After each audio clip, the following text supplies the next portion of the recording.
الحمد للہ رب العالمین والصلاة والسلام علی سید الانبیاء والمرسلین اعوذ باللہ من الشیطان الرجیم الم تر ان اللہ یسجد له من فی السماوات ومن فی الارض الم تر، کیا آپ نے نہیں دیکھا، اور مفہوم کے اعتبار سے اس کا ترجمہ ہوگا الم تعلم، کیا تجھے معلوم نہیں ہے، ان اللہ، کہ بے شک اللہ رب العالمین ہی ہے، یسجد لہ من فی السماوات ومن فی الارض، سجدہ کرتے ہیں اسی کے لیے جو کوئی مخلوق آسمانوں میں اور جو کوئی مخلوق زمینوں میں ہے، والشمس والقمر والنجوم والجبال والشجر والدواب وکثیر من الناس، اور سورج اور چاند اور ستارے اور پہاڑ اور درخت اور چوپائے اور بہت سے لوگ، وَكَثِيرٌ حَقَّ عَلَيْهِ الْعَذَابُ، اور بہت سے وہ لوگ ہیں کہ جن کے اوپر عذاب ثابت ہو چکا ہے، وَمَن يُهِنِ اللَّهُ فَمَا لَهُ مِن مُكْرِمٍ، اور جسے اللہ تعالیٰ ذلیل کر دے پھر اسے کوئی بھی عزت دینے والا نہیں، ان اللہ یفعل ما یشاء، بے شک اللہ تعالیٰ کرتا ہے جو وہ چاہتا ہے۔ پچھلی آیت کے اندر اللہ تعالیٰ نے جن گروہوں کا تذکرہ کیا تھا ان میں اہل ایمان کے علاوہ سب اللہ کے ساتھ کچھ نہ کچھ شریک بناتے ہیں۔ یہودیوں کو لے لیں تو انہوں نے عزیر علیہ السلام کو اللہ کا بیٹا قرار دیا، عیسائیوں کو لے لیں تو انہوں نے عیسیٰ علیہ السلام کو اللہ کا بیٹا قرار دیا، اگر صابیوں کو لیتے ہیں تو وہ ستاروں کی عبادت کرتے ہیں، مجوسیوں کو لیتے ہیں تو وہ آگ کی عبادت کرتے ہیں، اور اگر مشرکین کو لیتے ہیں تو وہ بتوں کی عبادت کرتے ہیں۔ تو الغرض ہر ایک کے اندر شرک موجود ہے۔ تو اللہ رب العالمین نے اس آیت میں یہ بات بتلائی ہے کہ انسان، تجھے عقل بھی دی، شعور بھی دیا، تجھے ایک عزت بھی بخشی ہے، اور اللہ تعالیٰ نے انسان کو، یاد رکھیں، تمام مخلوقات میں سے افضل اللہ رب العالمین نے انسان کو قرار دیا ہے۔ بہت سی مخلوقات پر اللہ تعالیٰ نے انسان کو فضیلت بخشی ہے، صرف کس لیے کہ وہ اللہ تعالیٰ کی عبادت کرنے والا ہے، اللہ تعالیٰ کی بات ماننے والا ہے۔ صرف انسان ہو جانا ہی یہ اس کا کمال نہیں ہے، اصل چیز ہے انسان ہونے کے بعد انسان کے مطابق وہ عمل بھی کرے۔ تو اللہ رب العالمین نے اس آیت کے اندر ان کا تذکرہ کیا جو عقل سے عاری ہیں، سمجھ سے عاری ہیں، اور مکلف بھی نہیں ہیں، ان کو تکلیف بھی نہیں دی گئی۔ تکلیف جن کو دی گئی ہے وہ دو مخلوقات ہیں، ایک انسان اور ایک جنات۔ انسان اور جنات کے علاوہ باقی مخلوقات کو اللہ نے تکلیف نہیں دی کہ وہ اللہ کے ہر حکم کے تابع ہوں، صرف انسان اور جنات ہیں۔ وَمَا خَلَقْتُ الْجِنَّ وَالْإِنسَ إِلَّا لِيَعْبُدُونَ، میں نے جنوں اور انسانوں کو اپنی عبادت کے لیے پیدا کیا، کیا باقی مخلوقات عبادت کے لیے نہیں؟ یعنی یہ مکلف ہیں، اللہ ان سے سوال کرے گا، ان سے پوچھے گا، ان سے قیامت کے دن سوال ہونا ہے دونوں مخلوقات سے کہ بتلاؤ تم نے زندگی کیسے گزاری ہے۔ باقی مخلوقات سے یہ سوالات نہیں ہیں، لیکن اس کے باوجود اللہ رب العالمین فرماتے ہیں کیا یہ لوگ نہیں جانتے کہ وہ ساری مخلوقات جو آسمانوں میں ہیں، زمینوں میں ہیں، وہ سب کی سب اللہ کو سجدہ کرتی ہیں، اور پھر کچھ ایسی مخلوقات کا اللہ نے تذکرہ کیا جن کو لوگ معبود بناتے ہیں، یعنی لوگ سورج کی عبادت کرتے ہیں، چاند کی عبادت بھی کرتے ہیں، ستاروں کی بھی ہوتی ہے، پہاڑوں کی یعنی پتھروں کی، ٹھیک ہے، اور کچھ مخصوص درخت لوگ بنا لیتے ہیں، ان کی عبادتیں کرتے ہیں، اور والدواب، ہندوؤں کو لے لیں تو ان کے اندر آپ کو چوپائے ملیں گے، سانپوں کی عبادت ان کے اندر موجود، گایوں کی عبادت بھی، دیگر مخلوقات، تو یعنی ہر ایک کی موجود عبادت، اور اللہ رب العالمین نے ان میں سے ان خاص چند کا تذکرہ کر کے یہ بات سمجھا دی کہ جن کے آگے تم سجدہ ریز ہوتے ہو، اصل میں یہ سجدہ ریز ہوتے ہیں اللہ کے سامنے۔ اب تمہاری عقل اتنی جا چکی ہے کہ جن کے آگے تم جھک رہے ہو وہ تمہارے خالق کیسے ہو سکتے ہیں، تمہارے مالک اور رازق کیسے ہو سکتے ہیں، وہ کس طرح تمہاری مشکلات کو حل کر سکتے ہیں؟ وہ تو خود آگے اللہ کے سامنے سجدہ ریز ہوتے ہیں، وہ خود اللہ کے آگے جھکتے ہیں، وہ خود اللہ کے حکم کے آگے تابع ہیں، وہ اپنا کچھ بھی نہیں کر سکتے، جو اللہ رب العالمین نے ان کو حکم دیا وہ وہی کرتے ہیں، تم ان کو پوچھتے ہو، ان کی عبادت کرتے ہو۔ تمہارے اندر اللہ نے عقل اور شعور رکھی ہے، ذرا سوچو، جانو، پہچانو اس چیز کو۔ کیا تم نہیں جانتے کہ یہ ساری مخلوقات اللہ کے لیے سجدہ ریز ہے اور تم ان کو سجدہ کر رہے ہو؟ اور دوسرا اس کے اندر اصل میں یہ بھی درس ہے ساتھ میں کہ تمہیں اللہ نے سمجھ دی، تم سجدہ نہیں کر رہے۔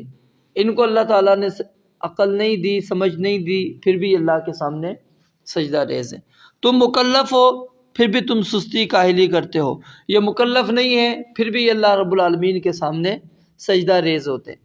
پھر یہاں پر علماء نے دو مفہوم بیان کرنے کی کوشش کی۔ کچھ مفسرین انہوں نے کہا کہ سجدے سے مراد حقیقی سجدہ نہیں ہے جیسا کہ ہم نماز کے اندر کرتے ہیں، بلکہ وہ کہتے ہیں اس سے مراد تابع داری ہے، جھک جانا ہے، بات ماننا ہے۔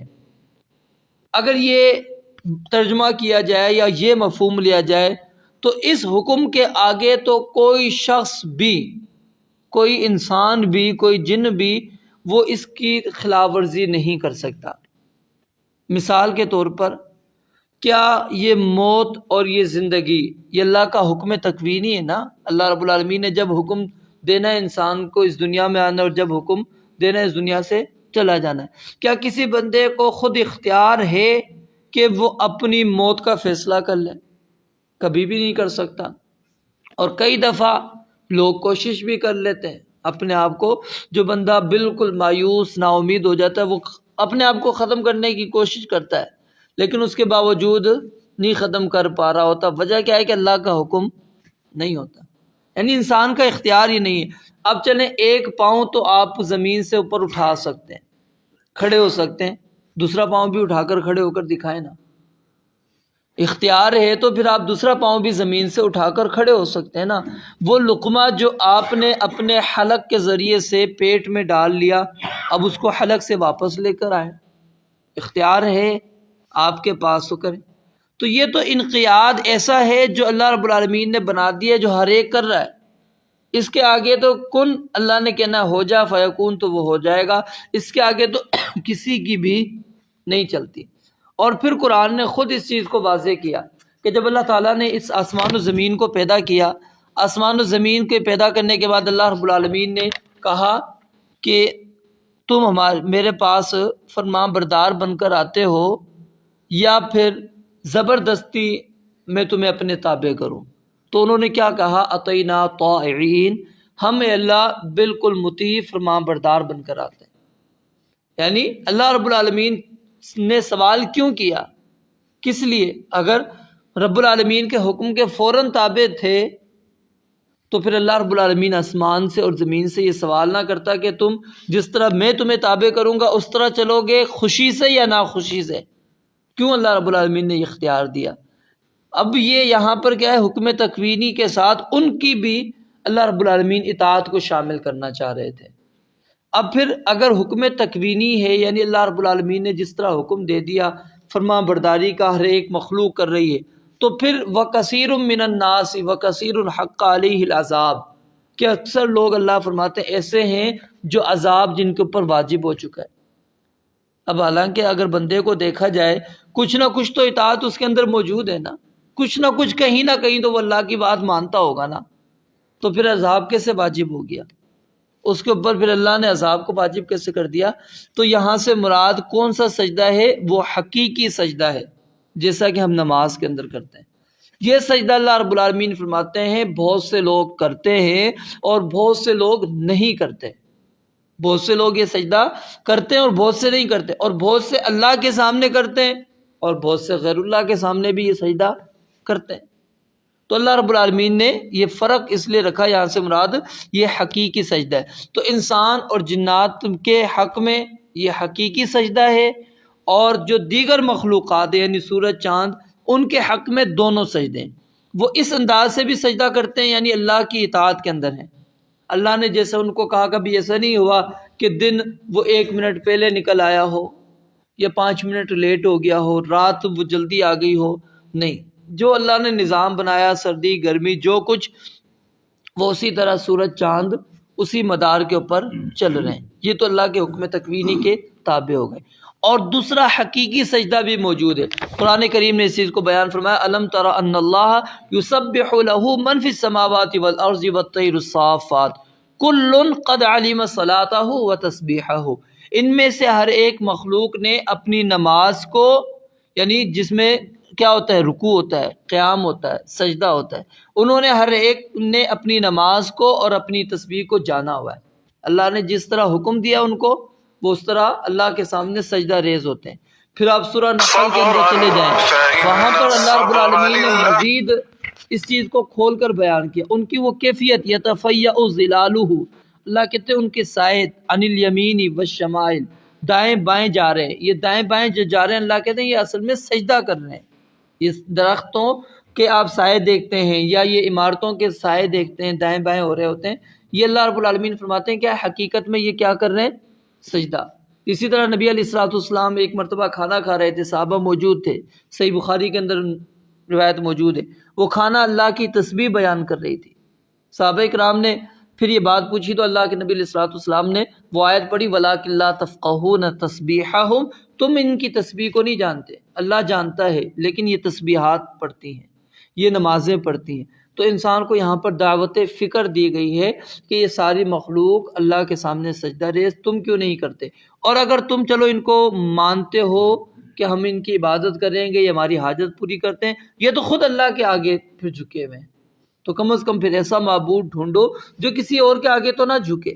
پھر آگے فرمایا وَمَن يُهِنِ اللَّهُ فَمَا لَهُ مِن مُكْرِمٍ، جس بندے کو اللہ رب العالمین ذلیل کر دے، جس کو اللہ رب العالمین عزت نہ دے، اس کو کوئی بھی عزت دینے والا نہیں۔ یہ عزت اور ذلت کا اختیار اللہ رب العالمین کے ہاتھ میں، وَتُعِزُّ مَن تَشَاءُ وَتُذِلُّ مَن تَشَاءُ، جس کو چاہتا ہے اللہ عزت دیتا ہے، جس کو چاہتا ہے ذلت دیتا ہے۔ یہ کسی کے اختیار میں نہیں ہے کہ کسی کو عزت بخش سکے اور نہ کسی کے اختیار میں کسی کو ذلیل کر سکے۔ ان اللہ یفعل ما یشاء، اللہ رب العالمین جو چاہتا ہے، یعنی یہ عزت اور ذلت اللہ کیوں دیتا ہے، اس کی وجہ کیا ہے؟